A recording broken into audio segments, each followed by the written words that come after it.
So you can now connect with us live on Mixcloud, which you can access via the Liskeard Radio website, which is www.liskeardradio.com. And you're listening to the Unsigned show, Liskeard Unsigned. And my special guest is Andy Walton. Andy, how are you?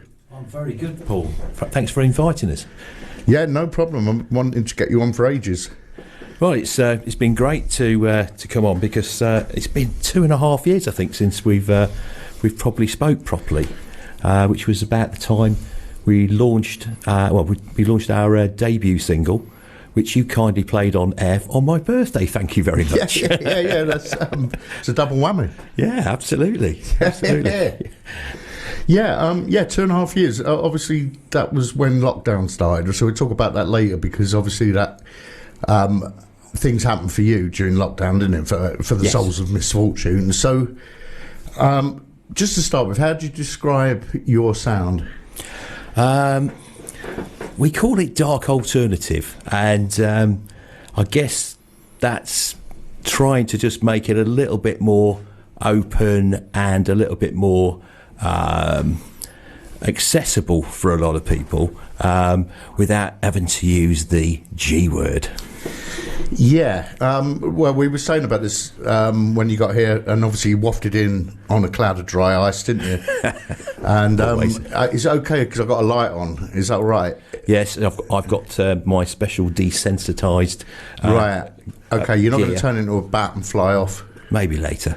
Yeah. But we were saying about, obviously there's always a hang up on genres and terms, and we were saying about the origin of goth, sort of the actual tag Gothic punk sort of came after there were already lots of people that were wearing black and had spiky hair, like the Robert Smith look for boys and the Susie Sue look for girls. Absolutely.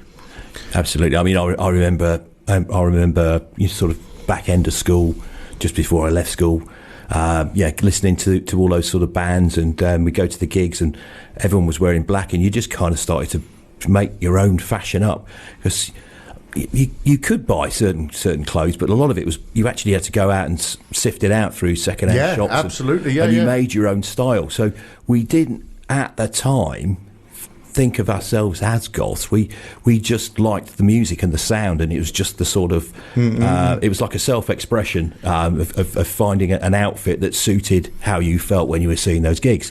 But I actually don't think I was aware I was a goth at that time. It was only later on, probably back end of the 80s, when I'd probably be going around with my Sisters of Mercy t-shirt on, black leather jacket, and people would shout at you in the street and go, goth, and you think, okay, well, what's that about? It did become like, what's the word, a pejorative term very quickly. Yes. So, I mean, what terms did you use at the time?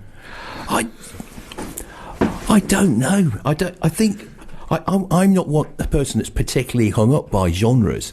I think the whole idea of pigeonholing people into genres is almost like done by people that really haven't got much else better to do. I love music for music's sake. It's for marketing, Andy, basically. Probably is.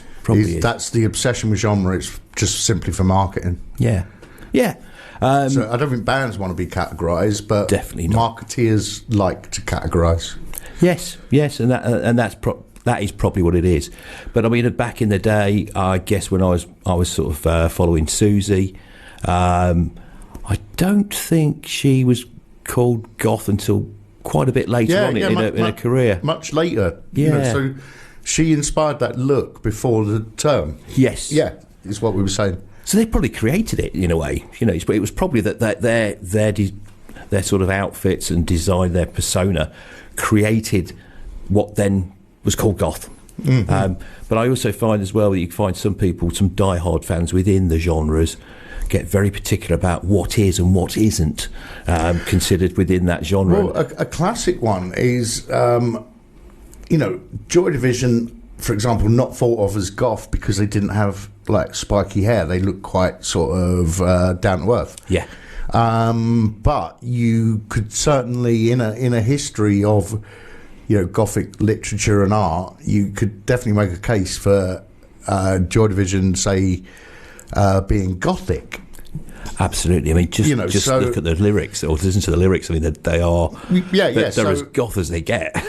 Yeah. So, who's the other one? Well, like you mentioned, the Damned as well. Yes, big favourite of our band. So it's one of the bands that we all love with it across the band.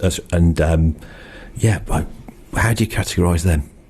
I mean, how in a way, I suppose they're punk, post-punk, gothic punk, gothic rock. What is it? I like the way that they reform practically every year. There's always an anniversary of some kind with the Damned. Yes, because I've seen anniversary gigs of the Damned more than once, and that was 30 years ago. yeah. So we still love them. Still an awesome band live. So the thing is, so with the so-called goth thing is like, I mean, a band like Sisters of Mercy, very different to a band like Bauhaus. Yeah. And again, very different to, I mean, who else was there?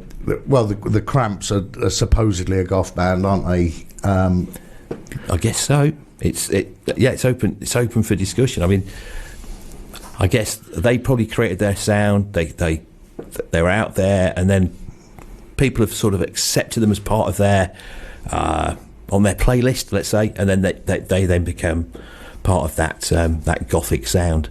But I think if you really want to know a real history of goth, the man you need to sort of read up upon is Mick Mercer. Mick Mercer's book on his gothic book of rock music is pretty awesome. Well, where does he trace it from? Well, Mick was actually around in the Batcave. So he was around in those early days, and when Specimen were in there, and all of that. He was there photographing all of the bands. He's seen all the Susies, the Cure, the Damned, all these names we've been talking about. He's seen them all. He's seen them all, and he's seen all of the other fringe acts on the side as well. And he seems to have an encyclopedic knowledge of it. Also does a very good radio show on a Sunday night as well. Right, so that's Mick Mercer's book then. Yeah. So should we have a track from your album, and then we'll talk about how you did the album? Brilliant, thank you. So this song, do you want to introduce this? Yeah, this was our debut single, totally penned by our guitarist Ian Cook, and it's called Dead Pigeons on Asphalt. I'll tell you a little bit about the story about it afterwards. Okay, well, this is Dead Pigeons on Asphalt by Souls of Misfortune.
Growing fast to help me.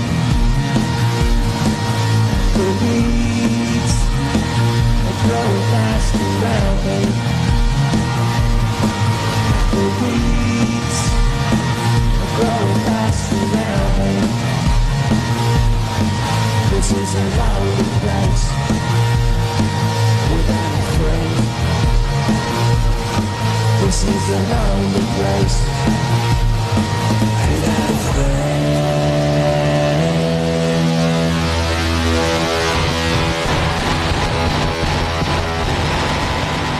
There's a nice bit of noise on the end there. Yeah, I like that. Andy. So that's Dead Pigeons on Asphalt, which is the first single ahead of the album, wasn't it? Right, that's right. What was the album called in the end? We just called it Souls of Misfortune. Right, okay. Eponymous. So the single came out because, well, although we're on the Unsigned show, we actually had played a couple of songs in Whitby and at the Goth Festival. And then we were then back in. That was in the April. We were then back in the October, November, and one of the guys who we'd met the previous time came up to us and said, "Didn't tell you last time, but I've got a record label." And we thought, "Oh yeah," and he said, "We'd like to sign you up." And we're thinking, "Really?" So we thought it was a bit of a joke. So anyway, we kind of got signed up, and he basically said, "I need an album." So then we had to go away and pull the album together. And let me just clarify. So, had you already been doing original material at that point? We'd played around with a few songs. Yeah. So we were building up a song, but our plan was to basically release our own EP. So, but basically, this record company became interested on the back of the two songs that we played live. Right. Okay. So you had two songs. Yeah. So we went up to Whitby. Basically, there's a bit of a story in here about how we are as well as a 4-piece and with a drum machine. So we'd been playing a few gigs in and around, and basically word had got out about we did some pretty cool covers of Sisters of Mercy. So we wanted to play at this festival in Whitby, and basically the venue owner basically said, "Look, I've heard you do a wicked Sisters of Mercy cover." He said, "I want you to come and play a Sisters tribute set." He said, "And then you can come back on the second set and do what you like." So that kind of pushed us into a corner because, of course, Sisters used to have a drum machine, Dr. Avalanche. Of course, yeah. So we created Sister Landslide. And Sister Landslide was basically our Alesis SR18, which Ian, our guitarist, lovingly, basically reprogrammed all of the tracks for this tribute set. And so we went up to play that in Whitby. And a lot of people said to us, "Oh, I absolutely love the sound, the thumping bass drums coming through, and the the electronic drum beats coming through. It really gives a real effect." And he said, basically, people were saying to us, "Don't go back to your normal drummer to have the electronic sound." I mean, it's interesting because when drum machines first started getting used a lot more, and there was all this kind of Luddite thing of going, "Oh, I hate drum machines. You've got to have a real drummer for feel and all this." But I think it's kind of improved. I mean, certain kinds of music, especially electronic kind of music. So, you wouldn't do I Feel Love with a live drummer. Do you know what I mean? Absolutely. It doesn't work like that. So everything's got its place, and maybe what's happened is the drum machine has just cleaned things up. You've got less clatter, more precision. Yeah. But as you say, like the bass drum, it's going to be solid every time. Yeah. So just no offence to drummers out there, especially Tim Young, who's a very good drummer that played with us. Maybe drum machines aren't evil. Well, they're not. But the other thing as well you've got to bear in mind is it's a whole different ball game playing live with a drum machine. Because when you're in a band, if you want to sort of keep a song rolling and having a bit of audience interaction, whatever, you can't do that with a drum machine. You have got a set time. Okay, I know what you're saying. There, some of them have got a thing though, haven't they, where you can put in a loop point, an optional loop point, and you can just press a pedal. And actually, if you want to extend your solo, you can do that. We do have a couple of tracks where we've got a very, very long sort of recording, and it's really down to John, basically, when he wants to actually stop it. So it's a continued beat that's just repeated. So those songs are fine, but some of the ones that are a little bit more complicated, they literally give you a fixed arrangement, and we have to deliver it live. So there's no sort of like, oh, I missed the second bar coming on the fourth. No, you've got to be on the second. Yeah. but that sharpened us up. I think it sharpened up our performance as well. Yeah. Okay. Yeah. So there are benefits. I've got to say, there's certain times I'd just love to have a real drummer and play with a real drummer, get that sort of interaction. But we are where we are now. That we are a 4-piece band with an electronic drum beat, and but it has its other advantages as well, because we can play places where you can't play with it. Yeah, it doesn't, and it doesn't take as long to set up and things like that. That's right. Yeah, and it can be easily adjusted on the hoof by a sound tech in the venue. And I don't know if you've done this, but obviously you can sync keyboards and things, sequences. Yep. We haven't got down that far. If you need to do that, but we do need to do that. And yes, I guess we need to spend time with the right person that knows. Paul. Well, I believe your keyboard player Tamsin King, and she uses a keyboard called the Corgan One that I've never heard of. Yeah. So I think we need to have a chat with you later. Yeah, we can do that. Brilliant. But there's actually sequencer and drums inside the M1 itself. Right. So there's another option there. Interesting. But yeah, as you say, Sisters Mercy used a drum machine. Echo and the Bunnymen in the beginning used a drum machine called Echo. Yeah. Cool used it as well, off and on. They've used drum machines and New Order. Drums. Yeah. The drummer would program the drum machine. Yeah. So, yeah, it's sort of come full circle now, hasn't it? Because like on stage, there's so much technology and things. So you've got things that are live. I mean, Gorillaz, obviously that's all programmed, but when they play live, they actually have a live drummer. So it kind of swings back. So it's interesting, yeah. So, well, should we have another track from the album? I've missed the news now, which is a shame. Should we have Divinity? Yeah, that's good, yeah. Well, actually, just tell me, what is Dead Pigeons about?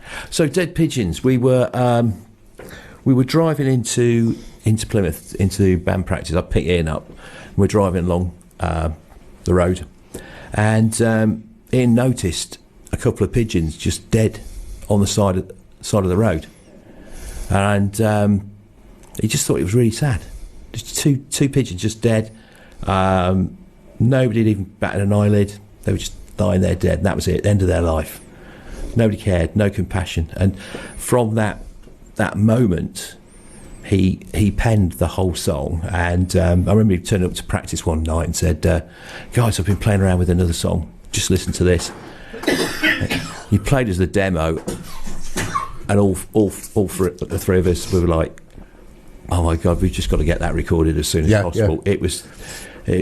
There's just something about it. I find it instantly sort of grabbing, and we just basically got it recorded pretty damn quick. Okay, so let's just go through in the back who's in the band, because you mentioned Ian that is a guitar player, Ian Cook, yeah, and we've got John Owens on bass, and John also now John takes care of the drum machine parts as well. So John is our rock solid. He's the whole rhythm section. Yeah. And our sort of sound, the sound of the Souls, is a solid drive-in bass and rhythm section, and then spatial sounds in and around that. So John's our absolute rock solid engine driver. And then that gives the sort of tapestry for Ian to come in and out with these absolutely exquisite spatial guitar sounds, and then Tamsin as well, putting in those lovely sort of key sounds and sort of those haunting tones, and it's about a tapestry of playing in between the keys and the guitars around that solid driving bass sound, which I find hypnotic. And then it's down to me just to throw the few words in, really. Yeah, so you're saying Ian tends to write the songs, the music? Yeah, most of the album's been penned by Ian. There have been some where Ian and I have worked on them together in terms of the writing of the basic of the song. And then once we've got the demo, the whole band then plays a part. And so, for instance, John will get hold of the bass line and he'll come up with something even more awesome. Yeah. But that's how we start. But the actual, like the demo side of the song is mostly Ian. Divinity was one I wrote in terms of I'd got the idea. I wrote the lyrics first, actually, on this. Okay. And then I gave Ian an idea of how I wanted to sing the lyrics in terms of just recorded it on my phone, literally. Well, so you sung it with no accompaniment? Yeah. So just give me an idea of... Boy George used to do that. Sorry? Boy George used to do that. Right, because he couldn't play anything. Oh, right. So it was... See, I used to travel away a lot with work, so sometimes I'm stuck in a hotel, so that's the sort of time I've used to write some of these songs. And so, I threw it over to Ian, and then within a week he came back with basically the demo sound behind it, and I was like, wow, that's just brilliant. Obviously it's really exciting when you work with people on songs, isn't it? And they do something that complements what you do. Yeah. And then it probably goes backwards and forwards as well. Yeah. But yeah, it's exciting, isn't it? And you make something out of nothing. Yeah. There's also a song on the album which was a jam. Basically, we started off. There was John, Ian, and myself just playing around in John's flat, and we were just having a bit of a jam, thinking about some inspiration from some Black Sabbath, actually, and from that, literally, this song emerged. So yeah, they've been done differently. Each one has been done in a different way. Yeah, because there's so many different writing process methods and things. Yeah, different starting points. Yeah, as you say, and inspirations. So, well, if we play Divinity then, so what's Divinity about then? So you wrote this in a hotel room? Yeah. So, religion, it's a very sort of touchy subject, and everyone's got their own opinion, and that's absolutely fine. What I don't like is where people preach to you to tell you that you have to think a certain way. I was brought up a Roman Catholic. Okay. And there's challenges in that faith, and there's challenges in lots of faith, and basically this is a bit of a shout out to power crazy people that like to try and control others through either politics or religion. And because it's a similar process, I guess. It's all about power. It's all about power and greed, and this is our sort of shout back, and basically a bit of an angry. This is more of a bit of a punky song in a way, but this is a real sort of anger cry against people trying to control us. Right. Okay. Well, this is Divinity then, from the Souls of Misfortune album, Souls of Misfortune. Take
law. Control elected offices, forces straight to war. Dominance is crumbling, victims stand tall. Scandals so heinous, the village will fall. Ability, ability, ability, ability, poison sugar, toxic words, ability, ability, brainwash message, shameless words, ability, ability.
Yeah, so that was Divinity there by the Souls of Misfortune, and I've got the Souls of Misfortune frontman Andy Walton here with me in the studio. You listen to Liskeard Radio if you just tuned in. If you want to send any questions in, you can email liskeardfmradio@gmail.com or just send something through on Facebook. That's probably the easiest way. So, Andy, so, yeah, okay, so you did touch on... So you're at the Whitby Goth Festival and you were basically approached by a record company. Yeah, that's right, yeah. Small independent. And on the strength of 2 songs, they said, we're interested in putting an album out if you can write an album. That's right. So you went away and started to write an album. That's right, yeah. So that was November 19, you see. So November 19, we started writing the album. And then, then you go into the next year, and of course... You get to March 2020, and that's the COVID lockdown.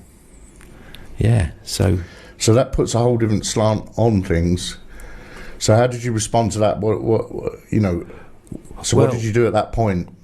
Well, we had basically got a lot of the ideas around the songs sorted. We got a lot of demos, a lot of it penned by in. And so we then signed up to the contract and said, look, we're ready to go now. We've got the album, and then literally 2 weeks later, the record company said, look, guys, I'm really sorry, but this is completely killing us now. We can't continue. So we're folding the business. Yeah, it's terrible. So we were like, knew this was too good to be true. We've got signed up. And but hey, at least we can say we had been signed. But hey, so then we thought, hell, we'll just do it like we always do everything. We don't expect anyone to help us out. We know it's a tough game in original music, so we thought we'll do it ourselves. So again, this is what comes back to the beauty of the drum machine.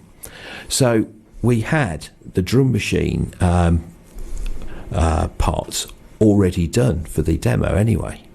So we said, do you know what? We could do this at home. So I went out and bought a small digital interface and checked that out. We're all using various versions of recording software, DAWs. So in fact, I'd got a free copy of a software which I was using, which was fine. And basically, we were in each of our homes. We were basically using the drum track, and then recording our own parts into our laptops through our own digital interfaces, and then using Google Drive. And we'd post our recordings into the Google Drive, and then Ian and John would then mix these together. I mean, like you said earlier, when you go backwards and forwards quite a lot. Yeah, we were going backwards and forwards quite a lot to sort of check things out, and and again, because Ian had written quite a lot of the album himself, the whole, the music and the lyrics. There were certain songs which, if you've ever worked with Ian, it's an absolute pleasure. But he doesn't like things to be straightforward, which is great. So a couple of the tracks I really struggled with getting my head around the phrasing of how he wanted it delivered. So I'd recorded it, and there were just a few things where he'd say, "Would you mind doing that again? Because it's not quite the phrasing I'm looking for." And I just had to get more and more into the song. Well, the thing is, in a regular situation, then you would be in the same room, and possibly with an engineer or producer or something. Yeah. So I guess having to do it in isolation is like, you're just working on your own, and then you get the feedback later on.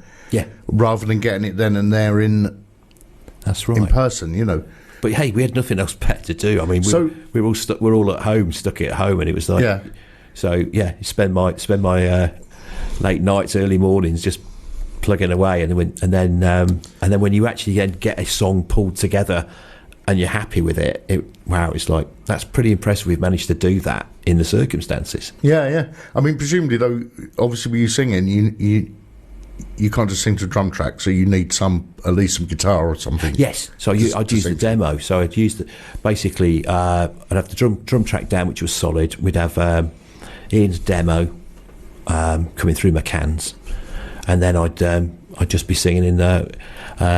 I found actually the best room in the house for me was the utility room. So I was in the utility room. The only thing is that I've got a cat flap in there, and every now and again, some of my best takes, the cats would come through the cat flap, and there was a little click in the background. Well, you should have put the red light on to indicate you were recording. If you met my cats, they'd be like, "Yeah, right, whatever, mate." Yeah, they rule the roost. Yeah.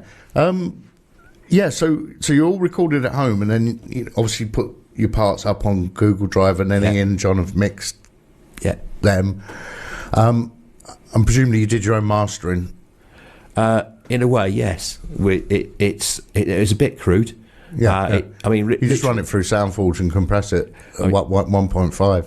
I mean, literally, we just it was great to show what you can actually do DIY at home in the circumstances. And actually, we'd love to go back into a proper studio and do it again. Because the other thing as well is the songs have evolved since we've recorded it. Right. Okay, so that's another interesting thing. Yeah. So we've there's a delivery now. Whereas I think when we recorded it, you were recording it to a strict sort of arrangement and how you want it delivered. But when you play live, some of those songs come alive in a slightly different way, and it means you've got a slightly different expression. And I think we totally own them now. We're totally so comfortable with the way we perform them now that actually, John said the other week, we really ought to go into the studio and redo this. And I think he's got a point.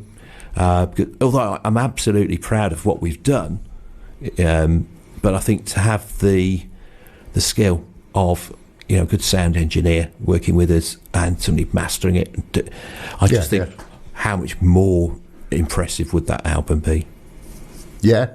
Well, I suppose that's still doable, isn't it? Absolutely. I think we just need to get a few more gigs under our belt, get a bit more cash in the bank, and then we'll get that done. Yeah, right. So what gigs do you have coming up? At the moment, we don't have anything for the rest of the year. So, but if anyone's out there looking for a bit of an alternative band to play, give us a shout. But that's another thing I saw on your website, that you're doing Gothic weddings. Yes. So that sounds interesting. Yeah, we got booked in April. Right. But we actually got booked a couple of years ago. So on the back of one of the stunts we did in Whitby, we'll probably come on to that later. We played on an open top bus.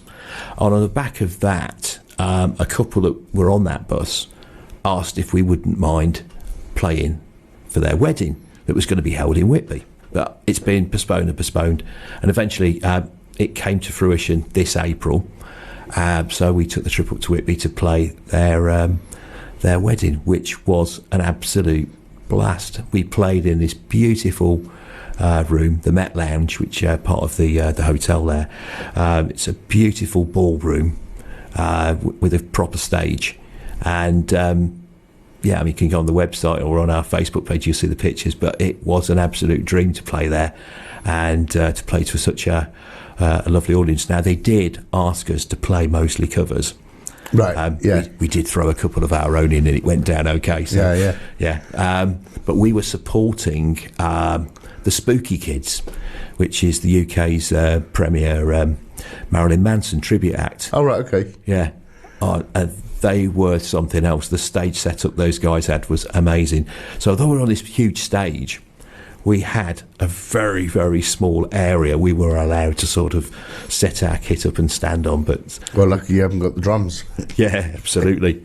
But I had no space to move around. I literally had to stay where I was. But yeah, so we've done that particular wedding, and from the back of that as well, we've also had inquiries to do a 50th birthday party and that sort of thing, which is quite bizarre, really. We'd never have thought ourselves as being a party band. Yeah, or catering for 50 birthday parties. Yeah.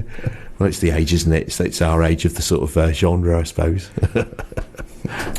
Well, I suppose, when we're old and in care homes, it's that, it'd be punk bands coming in to entertain us, won't it? I hope so. Yeah. Should we have another track from the album? Yeah, why not? Go on, you choose. Ooh. What's the third best track from your album? Let's go for Carrie. Okay, and is this named after the Stephen King book? It is indeed. Okay, so not the Cliff Richard song of the same name. I hope not. I'm sure Ian wrote this one totally. This was the very first song penned for the album, and we've been playing around with it for a little while. But this is totally penned by Ian, and you just listen to the lyrics. It's definitely the story. Okay, well, let's get carried away now and listen to Carrie by Souls of Misfortune.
This one's called The Shining Ones, and this is from the Souls of Misfortune 2020 album, Souls of Misfortune.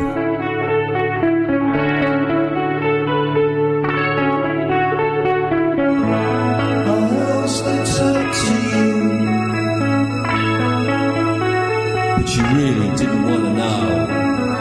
Wished I could be like you.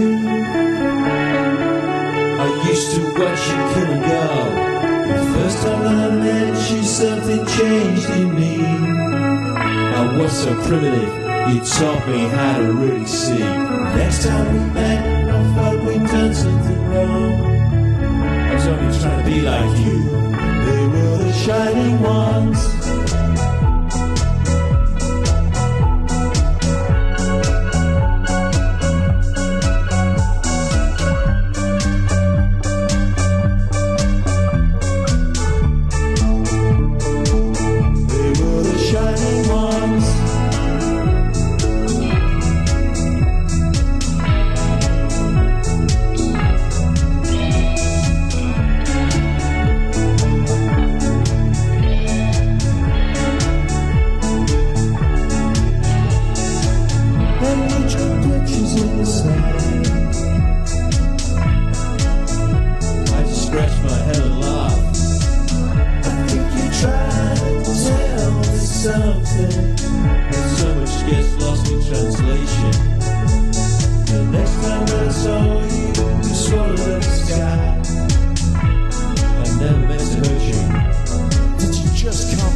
They were the shining ones. Indeed, they were the shining ones. So you're saying that's the most sort of commercial track on the album? Well, I don't know whether to say commercial. It's a lighter side. It's probably a little bit more accessible to a lot of people. In fact, well, actually, our late friend Gordon Sparks from Radio Devon, he particularly liked that track. He said that was his favourite on the album, and felt that was probably the track we should be pushing more to try and get, if we wanted to get onto more mainstream radio. Yeah, I think it's just a nice song. It just shows the lighter side of what we do. But I think, if we're brutally honest, it's probably not my favourite. No, okay.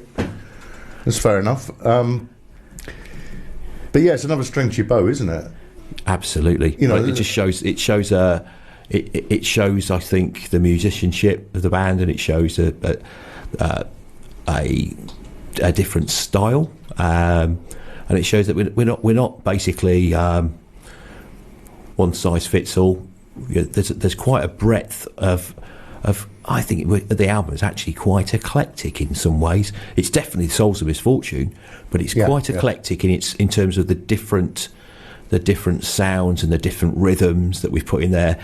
And I just think it showcases our ability and our broad style. So the album that we've been listening to, I'm play another track in a minute.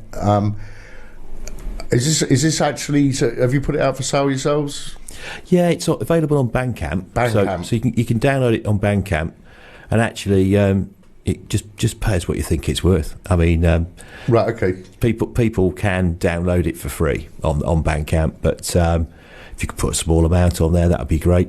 We had a lady the other week after a gig we played in Tavistock paid £25 for the album. Wow, which is amazing. Well, because you can pick up a copy of Sgt. Pepper now for about £7. So that means that you're like 3.5 times better than Sgt. Pepper. Well, in that lady's eyes, anyway. No, but it's a start, isn't it? No, that's great. That's great. Should another track from the album? Yeah. So the other thing is, how can people get in touch with you if they want to get in touch with you about the band? So say they want to book you for a gig. Best bet is go on our website, so it's soulsofmisfortune.co.uk. .co.uk. And on there we've got contact forms to get in touch with us, and otherwise you can go on Facebook, check us out on Facebook again, Souls of Misfortune, and just drop us a message on there. We're also on Instagram, and on Instagram we are under the We Are Souls band. Couldn't you get Souls of Misfortune on Insta? No, it's a bit of fun about one of the tracks that we did record. Oh, okay, yeah. So that's why we called that. But You Are Souls. We Are Souls. Yeah, that's good. Yeah, people always say back to us, "You are Souls." Yes, we are Souls. They still have my gigs as well, but we weren't called Souls of Misfortune. But what tracks do we have from the album then? Because we're going to play the closing track was my favourite one, which is called This Is How It Ends, but we're going to play that kind of towards the end. Yeah. So what should we play meanwhile? Oh, let's play Salome Dance. So this is a favourite of a couple of our fans, and they particularly like this. This was a song that Ian and I wrote, having watched the Dance of the Seven Veils time and time again. Good old bit of classic opera, and we just felt like making our own sort of dark alternative version of it, really. Yeah, because if I recall, Salome she said, "Bring me the head of John the Baptist." Absolutely. Yeah. Which wasn't very nice. No, well, it was actually the Queen's. The Queen wanted the head of John the Baptist, so she employed Salome as a private dancer to lure the king into basically having her will. Yeah. It's all gory stuff, isn't it? Yeah, it's totally Gothic. Yeah. Okay, so this is called Salome Dancer. This is from the Souls of Misfortune album, and you're listening to Liskeard Radio.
hearts.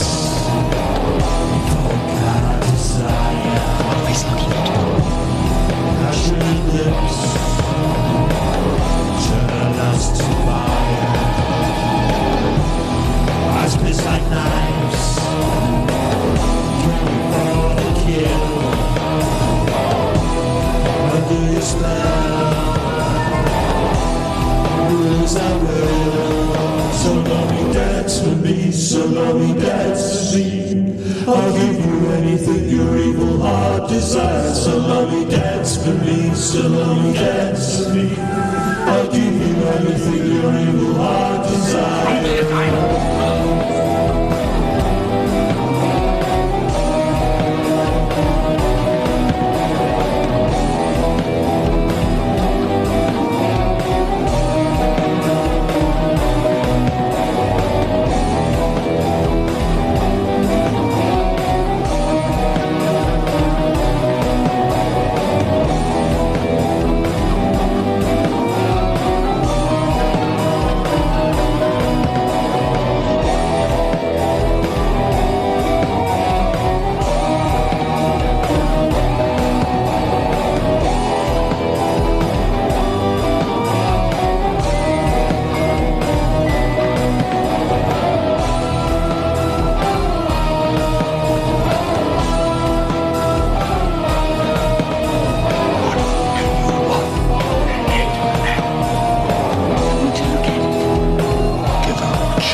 Yeah, give yourselves a round of applause. So that's called Sound of Me Dance, and I consider there's quite a few samples in there. Yes, yeah, and that's been taken from, we've looked at the dance of the Seven Veils, so, there's plenty of good film score sounds and samples available, and we just wanted to add it in there just to make it big. Obviously, we can't play it live like that, but it's a good bit of fun to put on the album. Yeah, I mean, that's called Music Concrete. Sorry? Music Concrete. Yep. Yeah, like Stockhausen and all stuff like that. Okay, so let's have another track from the album before we have This Is How It Ends. Okay. So I'll let you choose. Walking on My Grave, please. Okay, so what's that about? This is about an experience of being in a club at a certain time and a certain time of life. This is totally written by Ian, and this I found incredibly hypnotic. I hope you do too. It does sound a little bit different when we play it live now. We've inherited a bit of an audience participation. So towards the end of the song, we have a little section where we sing, "We are souls. We are souls of misfortune." And let's just say some of our hardcore fans have decided to reply with, "You are souls."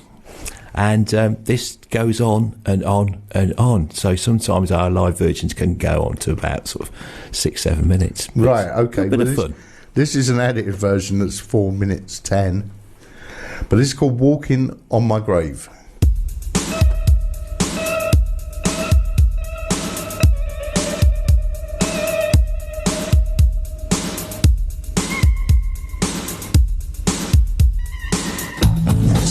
Against the glass, get my distance as I watch you dance, laughing at myself, made you cry. I lost the reason, it was instantly forgotten. I watched your energy reflected, the echoes of something I thought I heard you say. Your words sound like they're flowing backwards. I understand it anyway. I thought the lasers were lightsabers. The disco ball looks like a shooting star in your night. My evil twin is stepping over me. I think he's walking. I think he's walking on my grave.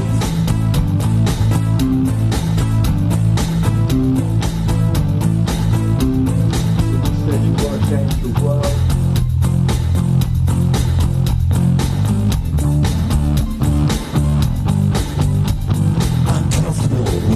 Safety zone, where no one comes and no one goes, traveling through my own personal space and time,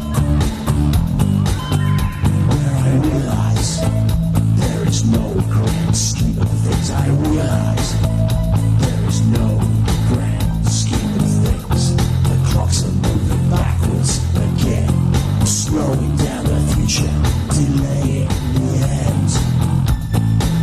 One fatal error, tiny black holes start pulling me in. I try to stay away from the light. It's got too bright inside the room, in the wrong place at the right time, influenced by universal forces. Seeking out co-guessing, while I'm still working out my chances. The staggering improbability. With every gamble, we double the risk. I am the strobe light frequency. Without your light, I do not exist. The sound of hammers hitting grass. Right inside my ears, bass speaks forth like a volcano. If we get crucified, you know we nailed it. We are souls. We are souls. The souls of misfortune. The souls of misfortune. We are souls. Our souls, the souls of misfortune, the souls of misfortune. We are souls, we are souls,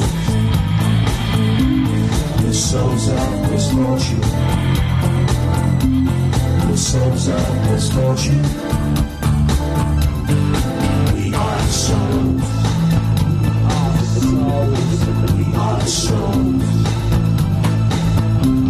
the souls of misfortune,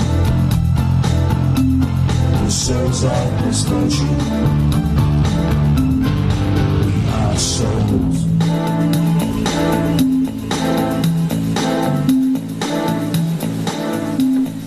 I like that ending as well. But yeah, that's quite bouncy and jolly. Not bad, not bad. Yeah. So it gets people going at the end as well. We do the "We Are Souls, You Are Souls." Yeah, yeah. So yeah, funny little story about that one was we played that for the first time live when we were in Whitby in November 2019, and we hired a bus, and we actually did a gig on an open top bus going round Whitby doing the tour. And there were other tour buses going around as well. You could see the look of people's faces, like, what on earth is going on that bus? And some people wishing they were on that bus. And it was quite funny that we stopped outside the harbour. There's a little bus stop at the end of the harbour. How did you get your passengers then? We sold tickets. So we basically we set up an event called and bearing in mind it's on a bus, and I'm showing my age a bit now, we called it the Blakey Lugosi bus tour. So and you've seen my military hat that I tend to wear. I mean, I also wore this long black leather outer coat, which made me kind of look a little bit like Blakey, I suppose, in a goth style. So the Blakey Lugosi bus tour, and we stopped outside the harbour for a few minutes whilst we were in the middle of that song, and it was quite bizarre. People were looking up to the bus from the streets while I'm singing "We Are Souls," and then it just came out. I just then said, "You are souls," to which the bus thought was hilarious, and then that stuck. Now they now sing that back to us. So that must have been quite amazing on the bus. So how did you get your power? We did it all on battery amps. Okay. So it was. I remember getting onto the bus. I mean, I talked the band into doing it, and originally, let's say, a couple were thinking, "This is crazy. How the hell is it going to work?" And I hadn't really thought about that. I just wanted to do it. So I was one of those sort of things of fake it till you make it. So we sold the tickets, and I said, "Right, guys, we've now got 2 bus loads full. We're going to be doing this gig." And then I remember actually walking onto the bus upstairs with the battery amps, and the guys then turned to me and said, "So what do we do now? What's the setup?" I'm like, "I don't know. Let's just get on and play." There was no planning. We did it literally on the hoof. And I mean, do you know any other bands that have done a similar thing? No. We think we're the only band that's done it. I mean, you should patent that idea and franchise it out. Well, yeah, I did have a crazy idea about looking for an old double-decker bus. Yeah. And actually, wouldn't it be cool to be able to go around different towns and cities around the country and actually do the proper tour? That's just a bit of a pipe dream. No, so it's all doable because you can crash on the bus as well. That was the idea. Downstairs could be the sleeping quarters, and the upstairs would be the gig. Yeah. But it was a lot of fun, and it's amazing how many people claim that they were actually on the bus on that gig. And I wasn't on the bus because I was watching the Sex Pistols at Manchester Free Trade Hall at the same. Of course. Point in time. So we just got time for the closing track from the Souls of Misfortune album. Do I hear an M1 piano there? You do indeed. But this is nice, and the cello thing. Yeah. This is a perfect song to finish on, and it's giving me goosebumps now, even just expecting it to be played. And there were a few tears shed when I sang this. You might hear that in my voice. This was my favourite when I first heard the album. So this is called "This Is How It Ends." This is how it ends.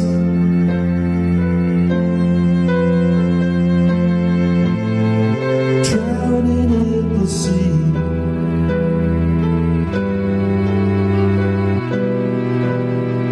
Falling from the sky.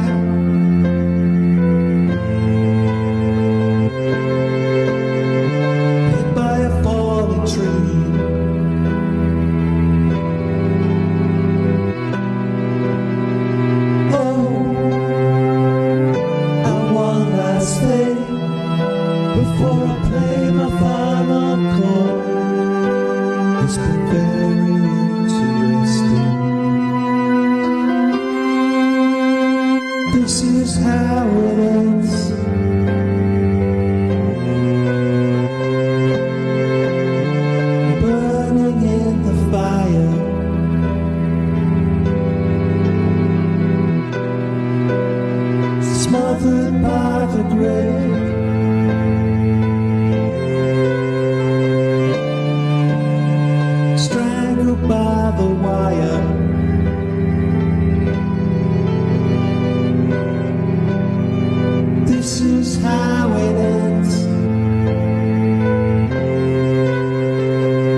before I play my final chord.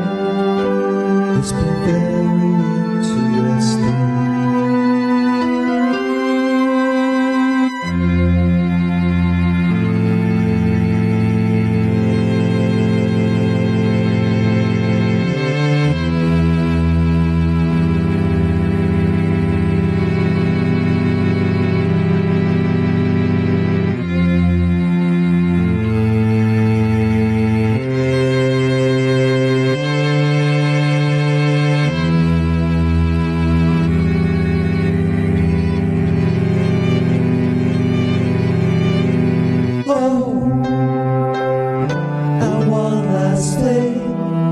Before I play my final chord, it's been very